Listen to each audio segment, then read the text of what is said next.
खुलुमबाय नभेम्बर 2023 शुक्रबार फैदो खौरांफोरखौ बेखेवनोसै। गुवाहाटी नोगोरमानि सिङाव थानाय नुनमाटी ओनसोलाव सासे 16 बोसोर बैसोनि फरायसा गथ'आ स्पीड पस्टआव गांजा दैथायहरना जादोंमोन आरो नाजानायनि जाहोनाव पुलिसजों एरेस्ट खालामजादों। गथ'आ गांजाखौ दिल्ली फारसे हरनो नाजादोंमोन नाथाय हायासै। हमजानाय गथ'नि मुङा जाबाय मिलत चाकमा। डन बस्क'आव फरायोमोन आरो बियो नुनमाटी ओनसोलाव रेन्टआव थायोमोन।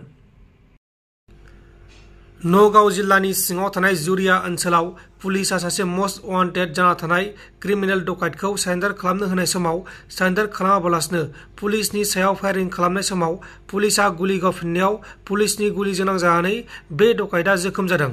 गुलि गावजानाय डकाइट सिखावनि मुङा जाबाय राजु आहमेद आरो बेनिफ्राय 7.65 mm पिस्तलबो बोखांनो हादों।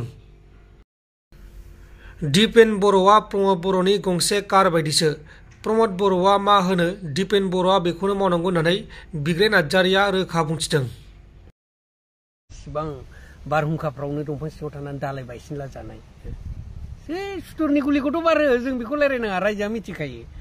दा बे खोथाया प्रमद बर'नि खोथाया नैबे मोनसेया बिराद बिसाक्ट जादों जे आं गोजांस्रिवनाय खोथाया जे बिटिसिनि दफाफ्रा आखरे आखरे जुदि सुफुं जायाब्ला बा इमप्लिमेन्टेसन जायाब्ला सासे मन्थ्रिनि सिगाङाव आं बुंदों नोंथांनि लांगोनायाव सुइसाइड जागोन।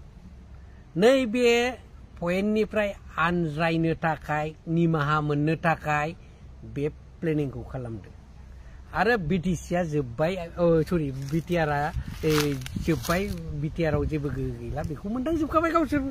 बै समाव जे सिआरनि लबावहाय सोरनिबा सासे मानसिनि डाइरेक्सन मथे थांदोंमोन, दिनै जाय डाइरेक्सना फेल जादों, दा बिटिआर हिसाबै फेलार जानायखाय दा नै बिथांमोना बे प्लेनिंखौ खालामखागोन। प्रमद बर'आलाय बहा सुइसाइड जानो हानोब्रा? बे दों नोंनि सिगाङावनो रायलायनानै रायजोनि सिगाङावनो रायलायनानै माबायोब्ला सुइसाइड जानो थाङोब्ला बे थांबाय थानाय समाव लामा गेजेराव मासे जिबौ नुयोबा बेखौनो बागदावना खारबोफिनबावगोन। बे सुइसाइड जाहैनो हानाय नङा। बे जिबौआसो अबा थैगोन खिन्थु गावनि सुइसाइड जानाया गाव थैनाय नङा, बागदावना खारबोगोन। बेबायदि मानसि, बेबायदि लिडार, बर'नि लिडार बियो। सुइसाइड जानो थांनाय मानसिया जिबौनि महरखौ नुनानै बागदावनानै खारबोफिननाय, थैनो गिनानै खारबोफिननाय लिडार बे थैनो हाया। जोंखौ थगायनानै सिप जानाय पावाराव थानाय थाखा खामायनायसो बिनि प्लेनिंआ आरो बेखौनो लानानै दिफेनखौ गावनो प्रेसिडेन्ट हिसाबै गालांखानाय नालाय, बे प्रेसिडेन्ट गालांखानाय हिसाबै दिफेनखौथ' बे सालायखागोन। दिफेनाथ' दा जेन'बा प्रमद बर'नि मोनसे कारसोब्रा इन'भा। दा प्रमदआ जे होनगोन दिफेना बेखौ मावनांगोन। प्रमदखौ बासायनो थाखाय बे दावहा होफ्लानांगोन ना। खिन्थु मिनिङा मा? रायजो राजायाथ' मिथिखायो, सोरबा मोसौ लावखाराबो मिथिगोन बिसिनि बे प्लेनिंखौ मिथिगोन। दुखुनांथावलै बेफोर कुइसना, बिराद दुखुनांथाव, जाथि हिसाबै बिराद दुखुनांथाव जाबाय। दा बे बेलायावहाय दुलाराय बर' फरायसा आफाद, जायखौ जोङो हारिनि सिनस्रि माहारियारि आफाद होननानै बुङो फरायसा आफाद हिसाबै, दा बियो नोंथांनि साननाय बादिब्ला थोंजोङै पलिटिकेलजों बा आथिखाल खुंथायखौ होबाय थानाय इउपिपिएल सरकारजों माने थोंजोङै हेफाजाब दङ होनना सानो नामा? हेफाजाबखौथ' आं दाख्लिबो जेन'बा बुंखांबाय बुंनायालाय, नंगौ बुंनो थाङोब्ला सिपखौ सानैजोंनो सालायनायखासोब्रा, दिपेनजों प्रमदजों। हेफाजाबखौथ' मा बुंबावनो, हेफाजाबनिथ' खोथायानो फैलाबाय। जयेनिं सरकारब्रा बे, जयेन्ट मा होनो बेखौ सासन। डाइरेक्सना प्रमदआ होबाय, माबाया सेलेक्सना दिपेना बानायबाय, दिपेन बर'आ। बाय डिफारेन्स गैया, डिसिसनाबो गावसोर सानैजों लालायबाय थायो। बावैसो सान सिगांनिफ्राय माखासे जिल्ला लेभेलफोरावहाय ग्रासरुट लेभेलनि दैदेनगिरिफोरखौ लानानै एवारनेस मोनसे प्रग्राम लाबाय थादों, माने सोलोंथाइनि बेलायाव बा हारि दाफुंनायनि बेलायावहाय। दा प्रग्रामखौ लादों होननानै सानो? आंथ' बुंलायाबाबो जाबायमोन, नोंथांनि कुइसनखौ रायजो राजाया मिथिजोबखानाय आरो जायनाखि बिथांमोननि एक्टिभिटिस बेनो गासिबो जोंनो फोरमायजोबखादों, बयनोबो जाम्बा जाम्बिनो नुसारजोबखानाय।